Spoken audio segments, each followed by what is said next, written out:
Hello विद्यार्थी मित्रों, good morning. આપણે ધોરણ 9 માં ગણિત વિષયની અંદર પહેલું ચેપ્ટર ભણતા હતા, સંખ્યા પદ્ધતિ।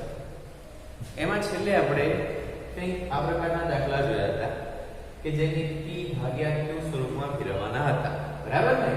કે 0.6 નો 12 હોય તો એને આ દશાંશ સંખ્યાને અપૂર્ણાંકની અંદર કેવી રીતે ફેરવી શકાય, એટલે કે p ભાગ્યા q સ્વરૂપમાં ભાગાકારના સ્વરૂપમાં કેવી રીતે ફેરવી શકાય તે જોયું।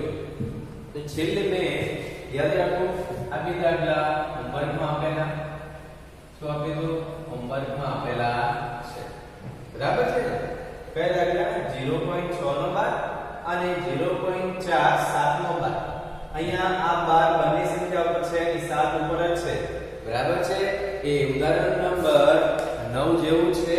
ઉદાહરણ 9 જે મેં ગણાયેલા છે એના જેવો જ દાખલો છે, તો તમારે જાતે ગણવાનો થશે અને દાખલા નંબર 3 ગણાવું, બરાબર છે? ખાસ ધ્યાન રાખો, તમે દાખલા ન ગણેલા હોય તો ગણી દેજો, બરાબર છે?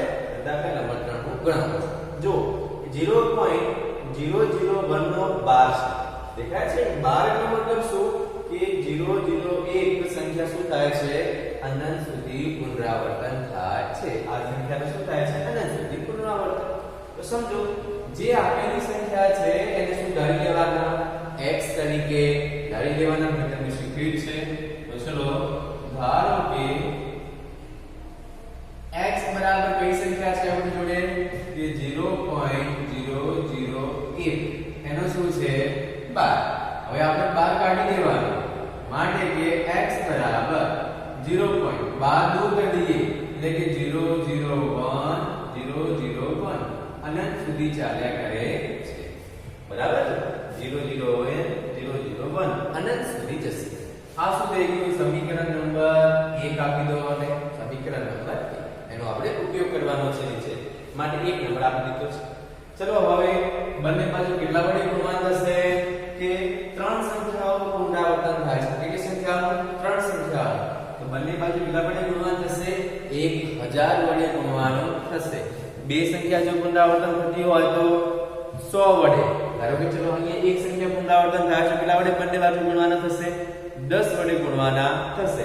પરંતુ અહીંયા 3 સંખ્યા પુનરાવર્તન થાય છે તો બંને બાજુ કેટલા વડે ગુણવાન થશે? બંને બાજુ 1000 વડે ગુણવાના થશે। તો કે હું લખું છું જો કે બંને બાજુ 1000 વડે ગુણતા 1000 વડે ગુણી દઈએ, x ને 1000 વડે ગુણીએ તો કે 1000x ગુણી દીધા x ને। હવે આ સંખ્યાને 1000 વડે ગુણવાના છે તો કે 1000 ગુણ્યા 0.001 અનંત સુધી જાય છે, બરાબર છે? તો ચલો આ તો આ બાજુનું જે છે એમના એમ મૂકી દઈશું, એનું કશું થઈ શકે છે નહીં। હવે સમજાયું રાખો, હવે અહીંયા આ સંખ્યાને મેં 1000 વડે ગુણ્યા છે। મેં તમને શીખ્યું છે કે જે દશાંશ ચિહ્ન છે એ જમણી બાજુ ખસે છે। કેટલા સંખ્યા પાછળ જશે? અહીંયા 1000 છે એટલે કે 3 0 છે, તો કે 3 સંખ્યા પાછળ શું આવશે? આ દશાંશ ચિહ્ન 3 સંખ્યા પાછળ જતું રહે છે, એટલે કે આ દશાંશ ચિહ્ન ક્યાં આવતું રહેશે? 1 ની પાછળ આવે છે, બરાબર છે? તો આ બંનેનો ગુણાકાર ખબર પડી ગઈ। તો કે દશાંશ ચિહ્ન 1 ની પાછળ જશે તો આગળ કેટલા 0 છે?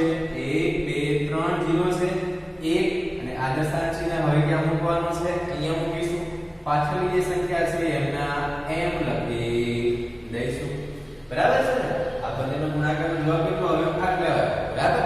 હવે જે દેખાય છે આગળ જે 0 છે એ ન લખીએ તો ચાલે, બરાબર ને? એટલે કે આગળ 0 કઈ લખવાની જરૂર છે નહીં, કારણ કે આગળ જે 0 હોય એનો કોઈ અર્થ હોતો નથી, પાછળ હોય તો લખવા પડે, બરાબર છે? તો સમજો એટલે કે આપણને આ બંનેનો ગુણાકારનો જવાબ કે કાઢવો મળ્યો, આ અહીંયા મૂકી દીધો છે, બરાબર છે?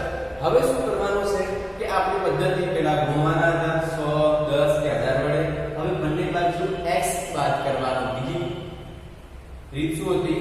x બાદ કરવાની, એટલે કે બંને બાજુ શું કરું છું કે બંને બાજુ x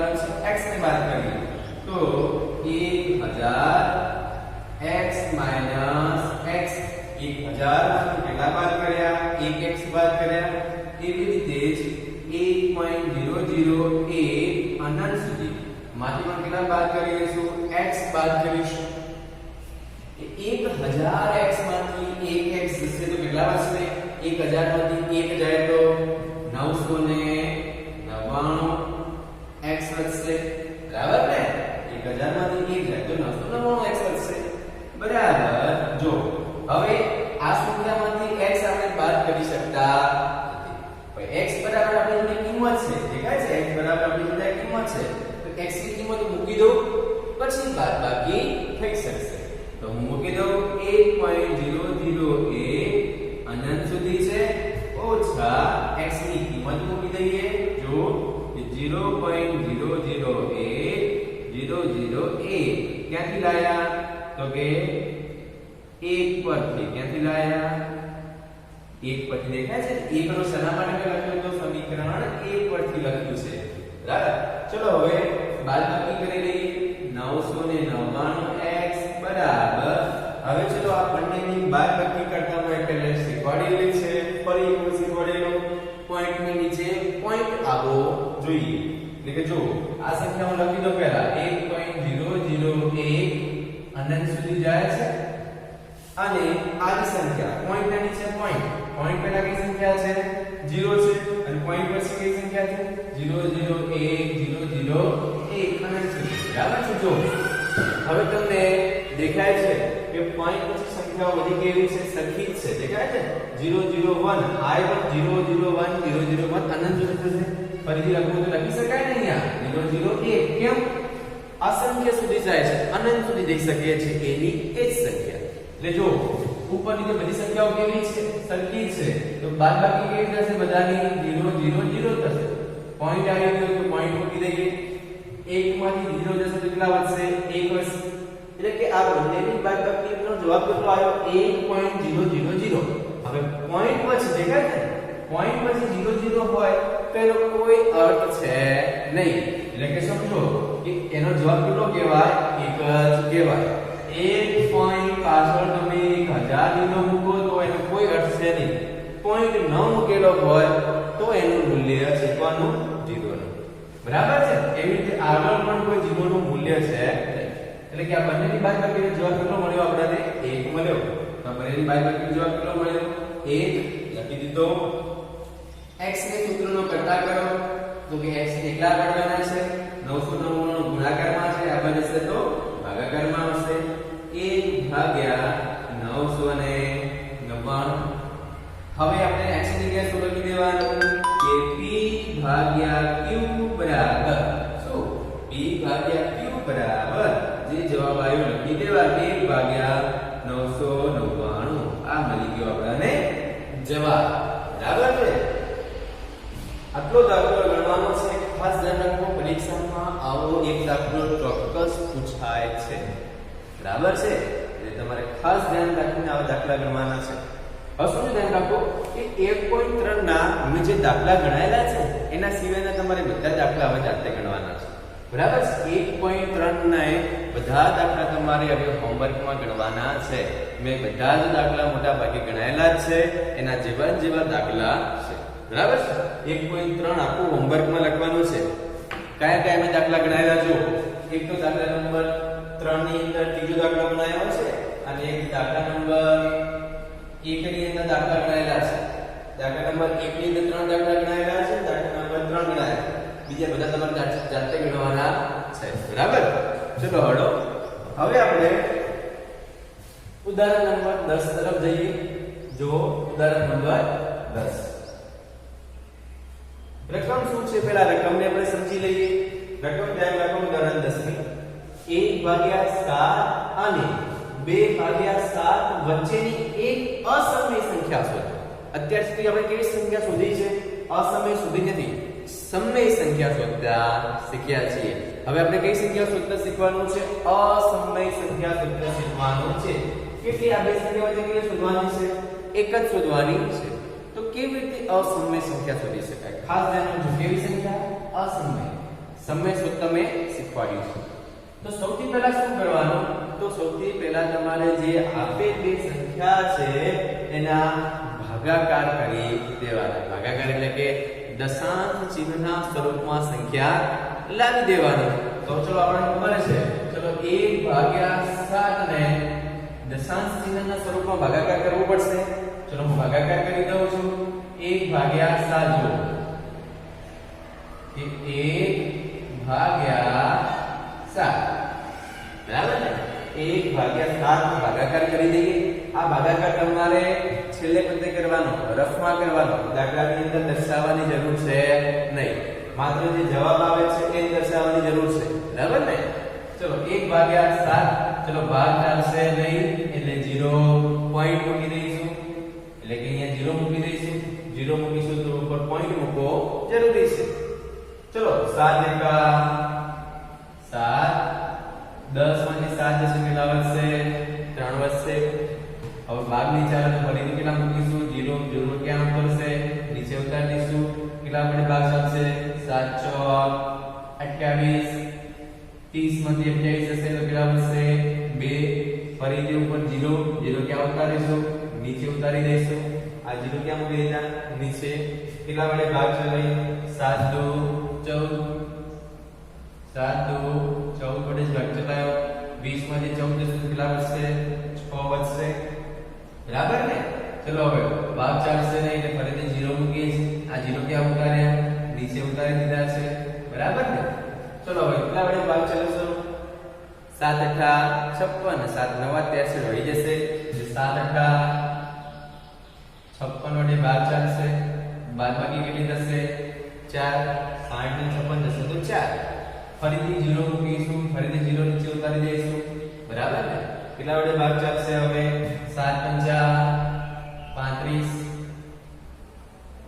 40 માંથી 35 જશે તો 5 વધશે.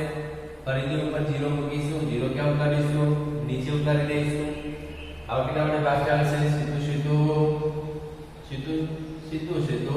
49 વડે ભાગ ચાલશે. તો બાદબાકી કેટલી થઈ ગઈ? આપણને મળી 1 મળી. હવે જો હવે આની આ સંખ્યાનું પુનરાવર્તન થશે. શું થશે? રિપીટ થશે. જોઈ લઈએ, હવે ચેક કરી લઈએ. જો બાર નહીં ચાલે એટલે માટે શું મૂકીશું? 0 0 ક્યાં ઉતારીશું? નીચે ઉતારી દઈશું.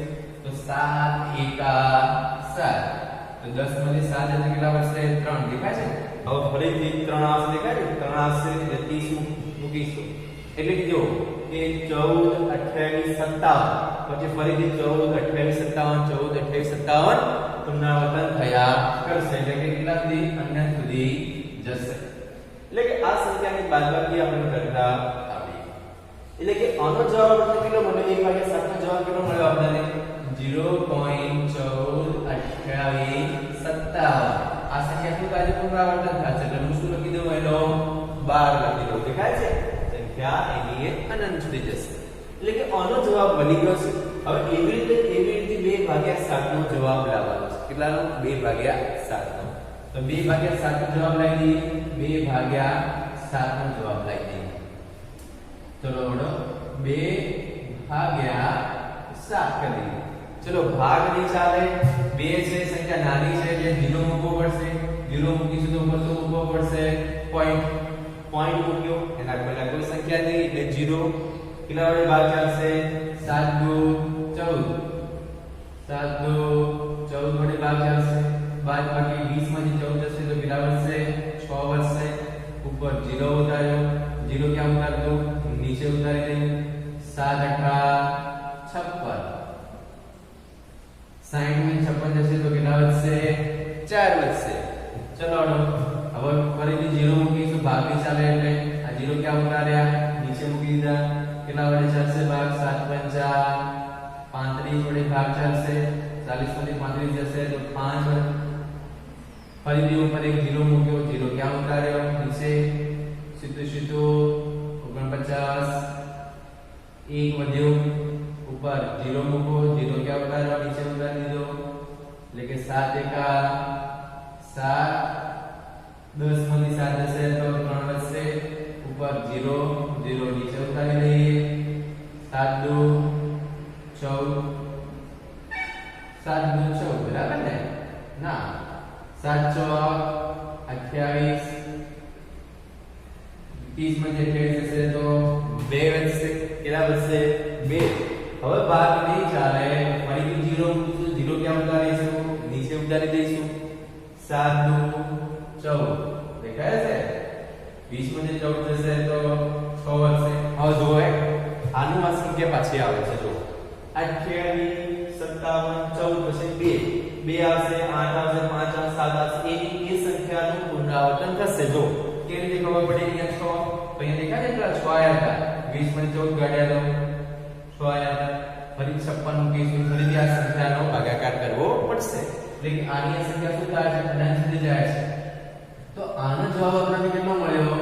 0.28 57 14 નો 12. 12 એટલે ખબર પડી ગઈ એની સંખ્યા શું થાય છે? અનંત સુધી પુનરાવર્તન થાય છે. હવે આટલું તમારે જે આટલું વસ્તુ કર્યું છે ને એ તમારે શું કરવાનું? રફમાં, પરીક્ષાની અંદર રફમાં કરવાનું. બરાબર? અહીંયા આ દાખલાની અંદર આ વસ્તુ દર્શાવવાની જરૂર છે નહીં, ભાગાકાર દર્શાવવાની જરૂર છે નહીં. અત્યારે તો આપણે લખવાના છે. બરાબર? સમજો. તમે લખી દો, મારી જગ્યા છે નહીં એટલે હું શું કરું છું? થોડું મૂકી દઉં છું. બરાબર? તમારે લખવાનું છે. ચલો તો સમજો હવે શું કરીશું? તો કે આપણને જવાબ મળી ગયો. 1/7 નો જવાબ 0.142857 નો 12 અને 2/7 નો જવાબ 0.285714 નો 12. એટલે કે આ સંખ્યા આપણને બંનેનો ભાગાકાર કરવા લાવી દેવા. હવે જો કે એની એક સંખ્યા પુનરાવર્તન થતી હોય, સમજો કે પોઈન્ટ પછી જો એની એ સંખ્યાનું પુનરાવર્તન થાય તો એ કેવી સંખ્યા કહેવાય? સમય સંખ્યા કહેવાય. અહીંયા પણ 28 57 14 નું અનંત સુધી પુનરાવર્તન થાય છે એની એ સંખ્યા માટે કે બંને કેવી સંખ્યા છે? સમય સંખ્યા છે. બરાબર છે? પરંતુ બંને વચ્ચે લખવાની કેવી સંખ્યા છે? અસમય સંખ્યા લખવાની છે. તો જો આપણે શું કરવાનું? 0.14 છે, 0.28 દેખાય છે? 0.14 અને 0.28 પહેલી બે સંખ્યા જોવાની. હવે 14 અને 28 વચ્ચે કેટલી સંખ્યા? 14 પછી 15 16 17 18 19 કોઈ પણ એક વસ્તુ લખી દેવાની. બરાબર છે? તો જો હું લખું છું ધ્યાન રાખો કે વચ્ચેની કોઈ પણ સંખ્યા લખું છું 1/7 અને 2/7 વચ્ચેની એક અસમય સંખ્યા બરાબર છે 0.14 અને 0.28 ની વચ્ચે કોઈ પણ લખાય છે. બરાબર છે? તો હું 0.16 લઈ લઉં. 16 કે આ 0.14 અને 0.28 ની વચ્ચે જ આવશે. બે સંખ્યા જોવાની, પહેલી બે સંખ્યા. બરાબર? જો 0.16 લખ્યા. બરાબર છે? હવે શું કરવાનું? જો એની સંખ્યા પુનરાવર્તન થાય તો સમય સંખ્યા કહેવાય. પરંતુ જો એની સંખ્યાનું પુનરાવર્તન થતું હોય નહીં, એટલે કે અનંત અનાવૃત હોય તો સંખ્યા કેવી હશે? અસમય હશે. એટલે કે મારે 16 પછી જે સંખ્યા લખું એને પુનરાવર્તન કરવાનો નહીં. જો 16 પછી 1 0 લખું, 16 પછી 2 0 લખું, 16 પછી 3 0 લખું, કેટલા સુધી? અનંત સુધી આવી જઈશું. અનંત સુધી જઈ શકે છે. સમજી ગયા? જો 16 પછી 1 0, 16 પછી 2 0, 16 પછી 3 0. કોઈ સંખ્યાનું પુનરાવર્તન થયું કહેવાય? કોઈ સંખ્યાનું પુનરાવર્તન થયું કહેવાય નહીં. એની સંખ્યા જો પુનરાવર્તન થતી હોય તો સમય સંખ્યા. પરંતુ અહીંયા એની એ જ સંખ્યાનું પુનરાવર્તન થતું નથી. માટે કયા પ્રકારની સંખ્યા છે? યાર અસમય સંખ્યા. જો બીજી લખી હોય તો લખી શકાય. જો હું બીજી પણ લખીને દેખાડું છું. 16 પછી ધ્યાન રાખો 0.17 1 0 0.17 2 0 17 3 0 અનંત લખી શકીએ છીએ. એટલે કે આ અનંત અનાવૃત સંખ્યાઓ છે જે કેવી છે? અસમય સંખ્યા. 17 પછી 18 19 20 ક્યાં સુધી તમે લખી શકો છો? 28 સુધી. એટલે કે તમારે જેટલી માંગી હોય એટલી તમે લખી શકો છો. તો પહેલા શું કરવાનું? ખબર પડી ગઈ? ભાગાકાર કરીને આવા બે જવાબ પહેલા લાવી દેવાના. બરાબર છે? તો તમને ચોક્કસ આવડી ગયું છે. ખૂબ સારા અક્ષરે નોટની અંદર લખવાનું છે. એક વસ્તુ યાદ રાખો. ચલો હું તમને યાદ કરાવી દઉં કે 0.777 આવી કોઈ સંખ્યા આપેલી છે. 0.8 108 208 30 આટલી કોઈ સંખ્યા આવા પ્રકારની આપેલી છે કોઈ સંખ્યા ધારો કે 248 છે કોઈ સંખ્યા ધારો કે આવી છે ચલો હવે તમને ખાલી આટલું કીધેલું છે કે આમાંથી કઈ સંખ્યા સમય સંખ્યા છે કઈ સંખ્યા અસમય સંખ્યા છે તો તમને કેવી રીતે ખબર પડશે તો સમજો અહીંયા સંખ્યા શું થાય છે એની સંખ્યાનું પુનરાવર્તન થાય છે તો આ સંખ્યા કેવી કહેવાય સમય સંખ્યા એટલે કે અનંત આવૃત હોય તો સમય સંખ્યા જો આ સંખ્યા 80 800 8000 પુનરાવર્તન થાય છે પુનરાવર્તન થતું નથી તો અનંત અનાવૃત સંખ્યા છે હવે અનંત અનાવૃત સંખ્યા હોય તો કેવી સંખ્યા કહેવાય અસમય સંખ્યા એટલે કે આ સંખ્યા કેવી છે અસમય સંખ્યા છે હવે જો 0.281 શાંત સંખ્યા છે શાંત સંખ્યાઓ હોય તો પણ કેવી સંખ્યા કહેવાય સમય સંખ્યા યાદ રાખો અનંત આવૃત અને શાંત આ બે કેવી સંખ્યા કહેવાય સમય સંખ્યા કેવી સંખ્યા સમય પહેલા જ મેં તમને તફાવતના સ્વરૂપમાં શીખવાડેલું છે અને છેલ્લે જો 0.81 નો ભાગ છે તો આ પણ સંખ્યાનું પુનરાવર્તન થાય છે માટે કેવી સંખ્યા કહેવાય છે સમય સંખ્યા કહેવાય છે માત્ર એક જ અસમય સંખ્યા છે બરાબર છે તમે આ સ્વાધ્યાયની અંદર લખશો ને એટલે આવા દાખલા તમારે લખેલા હશે કે કઈ સંખ્યા સમય છે કઈ સંખ્યા અસમય છે એનું વર્ગીકરણ કરો તો આપણે સૂત્ર આવડતું હોવું જોઈએ કઈ સમય છે કઈ અસમય છે બરાબર છે હવે આપણે થોડું આગળ વધીશું લખો હવે એના પછીનો ટોપિક છે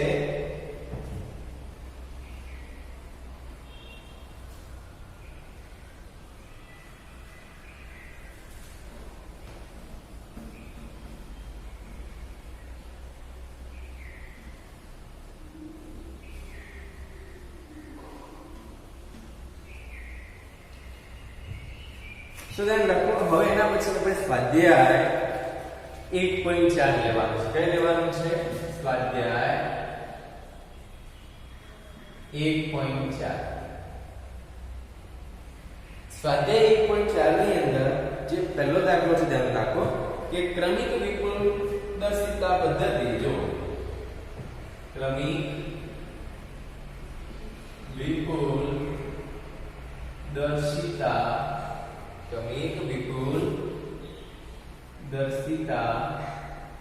પદ્ધતિ ની મદદથી 3.765 મદદથી સંખ્યા રેખા પર 365 ને દર્શાવો કે આવી કોઈ એક રકમ છે રકમ જો કે ક્રમિક વિપુલ દર્શિતા પદ્ધતિની મદદથી સંખ્યા રેખા પર 3.765 ને દર્શાવો કઈ પદ્ધતિ જો ક્રમિક વિપુલ દર્શિતા પદ્ધતિ ક્રમિક વિપુલ દર્શિતા પદ્ધતિ એટલે શું તો આપણી પાસે જે સંખ્યા રેખા આપણે જાણીએ છીએ સંખ્યા રેખા એટલે શું સંખ્યા રેખા એટલે કે વચ્ચે 0 હોય 0 ની જમણી બાજુ ધન સંખ્યાઓ હોય 0 ની ડાબી બાજુ કેવી સંખ્યા હોય ઋણ સંખ્યા હોય એ સંખ્યા એને શું કહેવાય છે સંખ્યા રેખા કહેવાય છે બરાબર ને હવે ચલો એને આપણે શું કરવાનું છે ક્રમિક વિપુલ દર્શિતા પદ્ધતિની મદદથી જોઈએ છે શું દર્શાવવાનું છે કે 3.765 સંખ્યા રેખા પર દર્શાવો તો સૌથી પહેલા જો ધ્યાન રાખો કે મારી પાસે કોઈ સંખ્યા રેખા છે ધારો કે જો સંખ્યા રેખા અમે દર્શાવી દીધી છે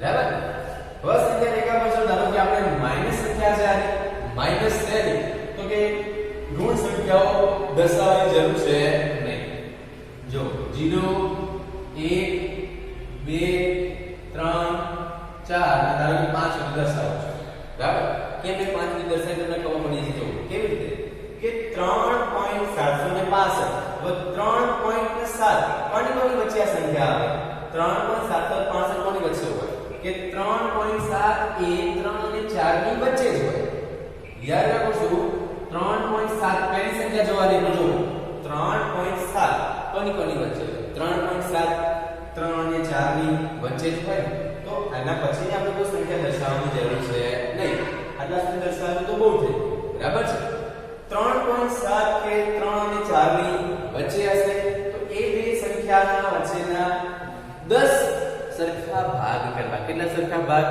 10 સરખા ભાગ કરવાના. તો જો ઉદાહરણ રાખો, હું બીજી સંખ્યા રેખા દોરું છું. આ સંખ્યા રેખાની અંદર 3 ને અહીંયા દર્શાવું છું, 4 ને અહીંયા દર્શાવું છું. જો એટલે કે આ 3 છે, આ કઈ સંખ્યા છે? 4 છે. તો ચલો 3.1 3.2 3.4 3.5 3.6 3.7 3.8 3.9 અને 3.9 પછી કઈ સંખ્યા આવી જશે? 4 આવી જશે. બરાબર ને? જો એટલે કે 3 અને 4 ના કેટલા સરખા ભાગ કરી દીધા? 10 સરખા ભાગ મેં કરી દીધા. તો તમને જો 3.7 દેખાય છે ને? આપણે આ સંખ્યા દર્શાવી જો 3.7 તમને દેખાતા છે. જો 3.7 આવી ગયા. હવે એક સંખ્યા વધારે લેવાની. 3.7 લખી દીધા, આટલા સુધી આવી ગયા. હવે આટલા સુધી દર્શાવવાનું જો 3.76. હવે શું કહેવાય? 3.7 પછી 3.76 કહેવાશે. 3.76 કોની વચ્ચે આવે? 3.70. આને શું સમજવાનું? 70 સમજવાના. 3.7 ને શું સમજવાના? 70. અને 3.8 ને શું સમજવાના? 80 સમજવાના. જો એટલે કે 3.70 ને 3.80 ની વચ્ચે 3.76 આવશે. એટલે કે ફરીથી આ બે સંખ્યાના વચ્ચેના 10 સરખા ભાગ કરવા પડશે. ચલો એટલે કે કોઈ સંખ્યા રેખા બીજી દોરું છું. આ સંખ્યા અને આ સંખ્યા વચ્ચે શું કરું છું? 10 સરખા ભાગ કરું છું. કેમ? કારણ કે 76 કોની વચ્ચે આવશે? આ બે સંખ્યાની વચ્ચે 3.70 ગણવાના, 3.80 ગણવાના. બરાબર ને? 3.7 અહીંયા લખું છું 3.8. 3.7 પછી આવશે 3.71. આ 70 ગણવાના. 71 3.72 3.73 3.74 3.75 3.76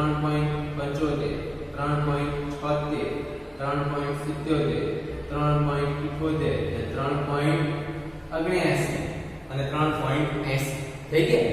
એમાં જો 76 આપણે ગણવાના હતા તો 76 આપણને દેખાય છે. આ મને 3.76 મળ્યા.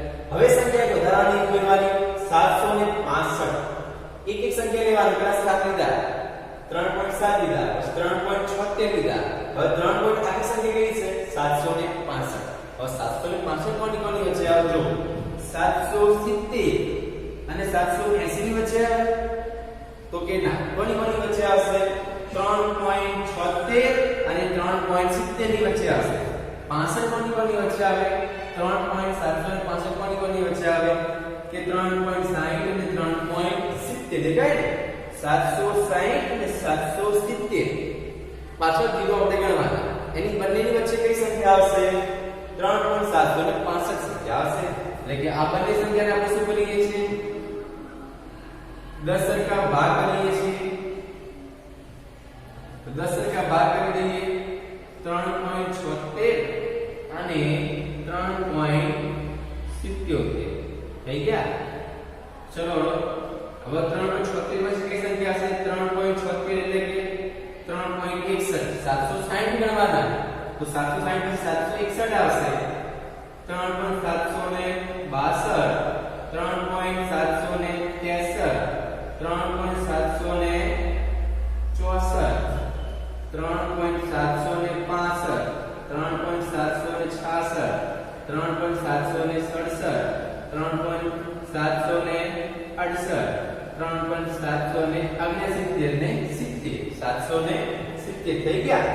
જો આપણે ત્રણ સંખ્યા સુધી દર્શાવવા કઈ સંખ્યા? 765 ક્યાં રહ્યા? 765 દ્વારા 3.765. તો આપણને આ સંખ્યા મળી ગઈ જે દર્શાવવાની હતી. છેલ્લે આવું આપણે નિશાન કરી દેવાનું. દેખાય છે ક્રમિક વિપુલતા દર્શાવતી એટલે આપણે શું કહેવાય? ક્રમિક વિપુલ દર્શિતા પદ્ધતિ આપણે કહેવાય છે. બરાબર? ક્રમિક રીતે આપણે શું કર્યા છે? એના વારાફરતી 10 ભાગ કર્યા છે. માટે શું કહેવાય છે? ક્રમિક વિપુલતા દર્શાવતી પદ્ધતિ કહે છે. બરાબર છે? તો ચલો આજ માટે આટલું જ રાખીએ છીએ. જે કે ભણાયું છે સારા રીતે નોટમાં લખવાનું છે. સ્વાધ્યાય 1.3 આખો પૂરો કરવાનો છે. બીજું કાલે ભણીશું.